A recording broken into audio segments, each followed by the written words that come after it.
Hi. So Harriet is here. We read 2 books together. Hi. Yeah, what a big yawn. We read Things That Are Tall. We didn't read this. We read this. I know. You were excluded from the book reading. I know all about your belly. And we read Things That Are Long, neither of which I'm counting in my yearly goal, but I do have a sub-goal of reading Harriet 52 books this year. What a big yawn. So we've got 2 of them already. I know. Aside from this, it is going to be a classic weekend. I realize that I am on book number 3 of the year, and none of them have been any of the books that are on my giant 2020 TBR. So I went upstairs and I got this book, Lysa Strata and Other Plays by Aristophanes. I already read Lysa Strata last year, but there are 2 other plays in this book that I'm going to be reading over the weekend. It'll be an ancient Greek weekend. It'll be lovely.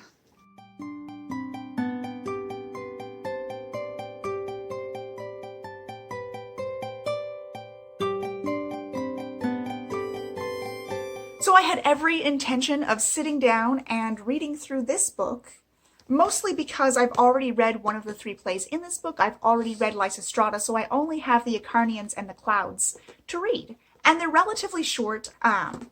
However, I do not have the risks to be holding a book today, as I found out when I was trying to hold this book earlier today. But I do still want to talk to you about the little bit of Acharnians that I did read. First of all, I would like to point out that Lysa Strata was ridiculous. I don't know if you've read it or not before. I read it for the Reading Rush last year. Lysa Strata was a play about political commentary in Athens regarding the Athenian and Spartan War and the desire for peace. In this play, the women took control by refusing to have sex with the men, who then caved after 4 days of sporting constant erections. I know it's a comedy. I know it's supposed to be funny. I'm sure in, ancient Greece it was hilarious. But really, when I was reading through it, the only thing I could think was, really?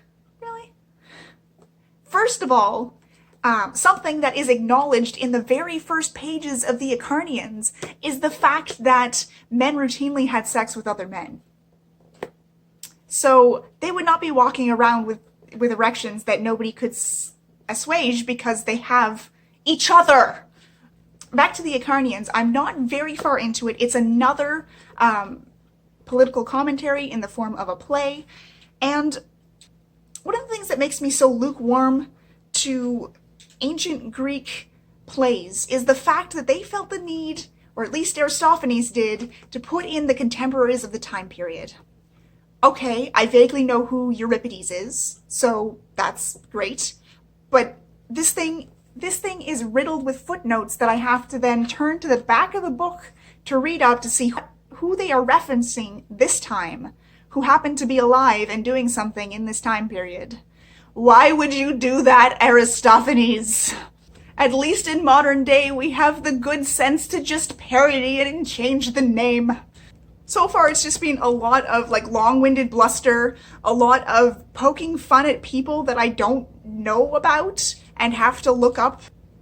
What I do like about this translation is that not only are the footnotes about the people that are being referenced, but they're also about certain things in the culture that we might not understand. For instance, today I learned that in order to indicate no, an ancient Greek person would do a reverse nod, basically. They'd go, instead of yes, it'd be no. I'm going to start using that.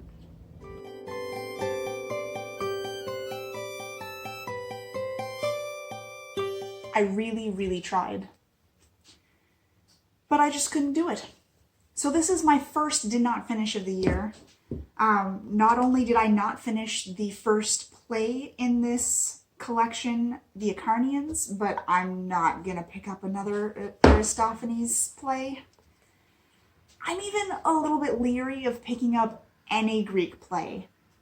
I know there's rampant misogynism because women were not seen as citizens of any way, shape, or form. And therefore, the only women characters in these plays have absolutely no agency, barring, of course, Lysa Strata, where the women are given agency, but in such a ridiculous way. So let me tell you a little bit about the Acharnians and why I am not going to be continuing to read this. The play itself is actually no freaking prize. Even in this one that's supposed to be another way of showing that peace is a desirable outcome, it's just over the top ridiculous in a way that nobody's going to take it at all seriously. And it makes me wonder if Aristophanes really wanted peace, or if he was just making fun of people who wanted peace.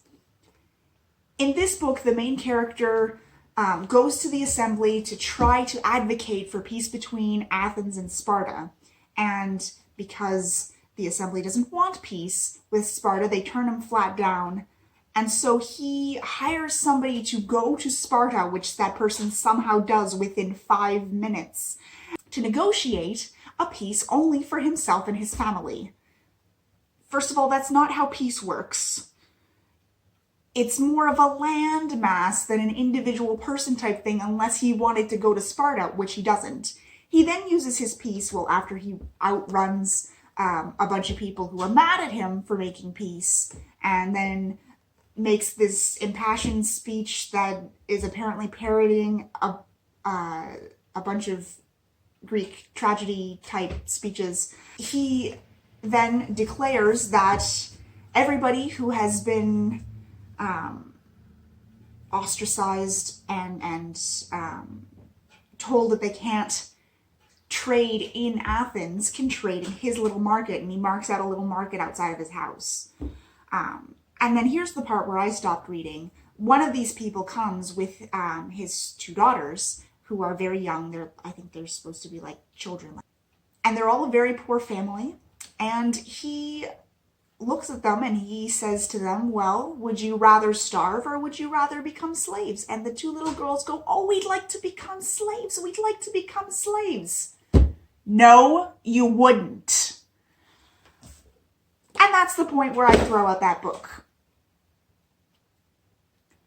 However, that hurts my heart so much that I am not going to end this vlog on that shit of a book.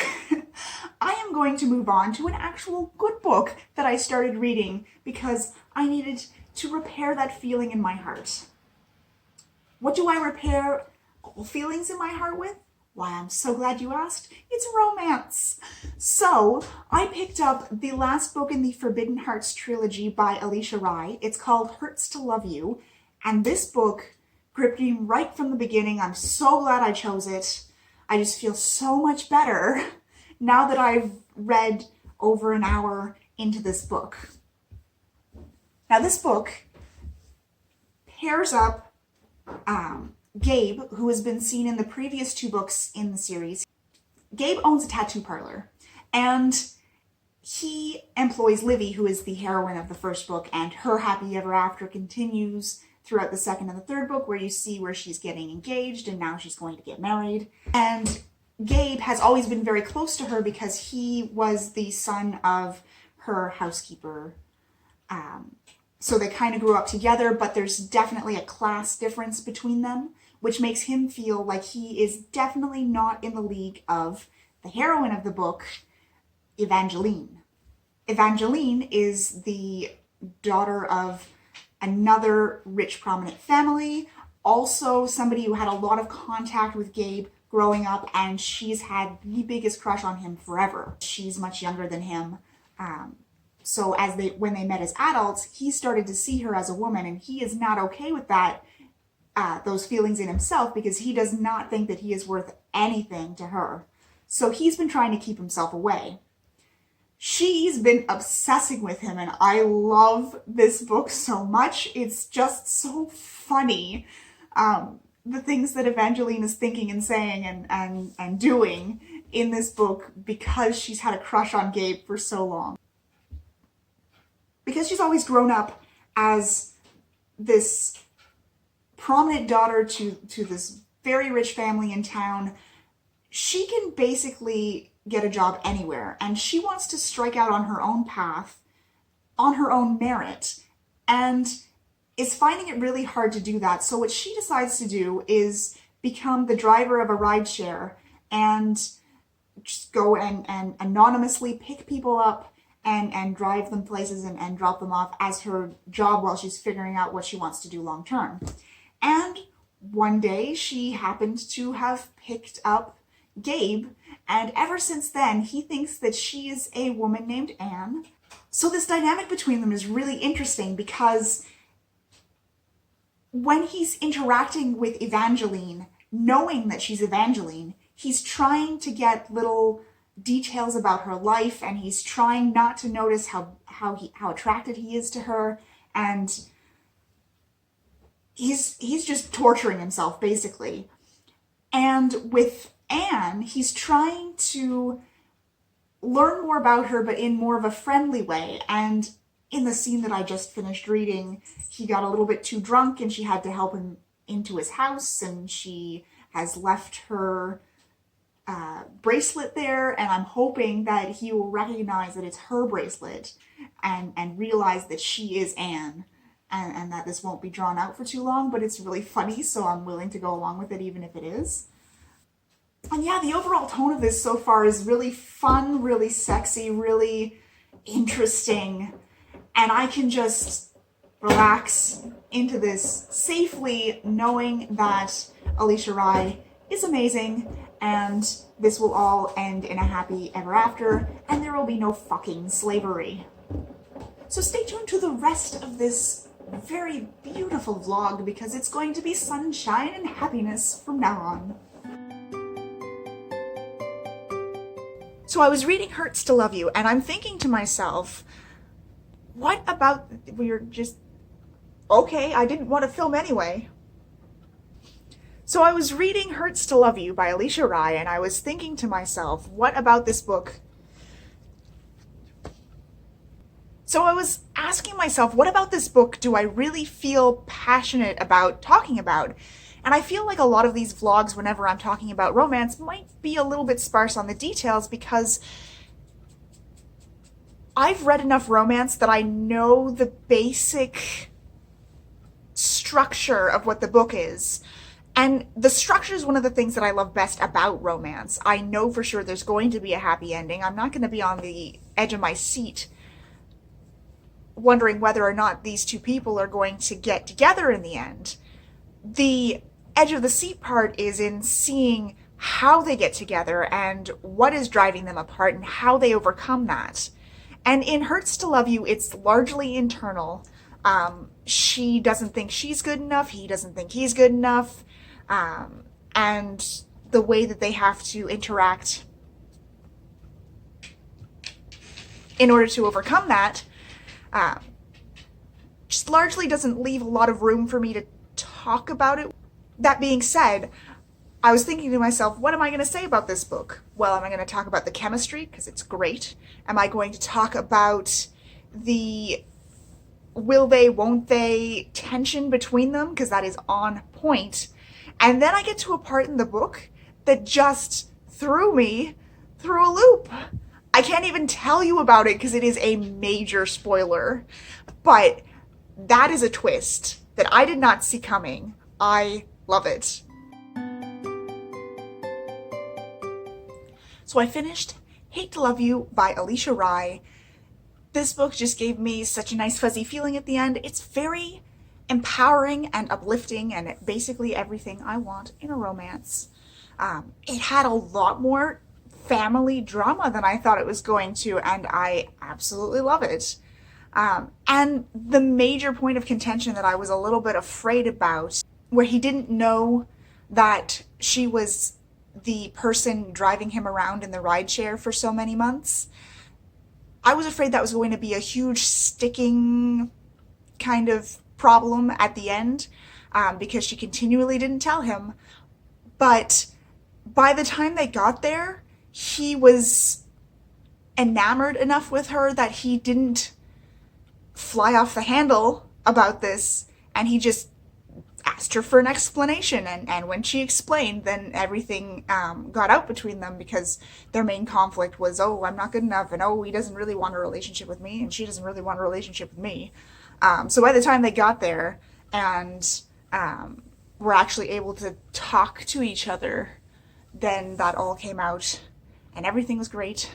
I especially love the way that Eve really became empowered and confident and courageous by the end, because she was abused by her father growing up, but she didn't recognize it as abuse because it was emotional, not physical, and that's very difficult to know when you're in that situation. And even afterwards, she was making excuses, but by the end of the book, she realizes that it's not an excuse, and she even confronts him. So now I'm super, super tempted to start another Alicia Rye book. She had one that came out last year called The Right Swipe, and the main character for that book was actually introduced in this book. And I kind of just want to jump right into that book, but I also have some other books that I have out from the library that are going to expire soon and be taken back. So what am I going to read? What am I going to read? Who knows? I will let you know in the next vlog. Until next time, happy reading.